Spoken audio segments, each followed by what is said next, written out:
Samantala, hindi pa rin ganap na masasabing tayo ay lampas na sa panahon ng bagyo o low pressure area.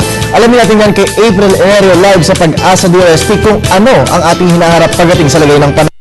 Magandang hapon, April. Magandang hapon din, Kirby, sa ating balita na lusaw na itong low pressure area na binabatayan natin kahapon dyan sa may vicinity ng Surigao City.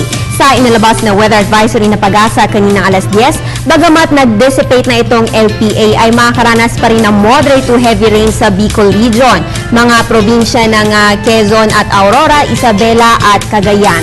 Ayon kay Pag-asa weather forecaster Jory Lois, yan ay dahil sa weather disturbance dito sa labas ng ating PAR, particularly sa southwest ng Palawan, kung saan na-enhance nito ang easterlies at ang northeasterlies. Dahil nga napalakas nito ang ating hanging amihan, nakataas pa rin ang gale warning sa northern seaboard sa northern Luzon, sa mga baybayin ng Batanes, Calayan, Babuyan, northern coast ng Cagayan at Ilocos Norte. Kaya't inaabisuhan po mga mangingisda na delikado po ang pumalaot ngayon dahil sa malalaking alon na dulot ng amihan. Samantala sa lagay naman ng panahon sa natitirang bahagi ng Luzon ay makakaranas po ng light to moderate rains, kasama na po yan dito sa Metro Manila. Habang natitirang bahagi naman ng bansa ay lamang ng mga dagliang pag-ulan o pagkidlat, pagkulog.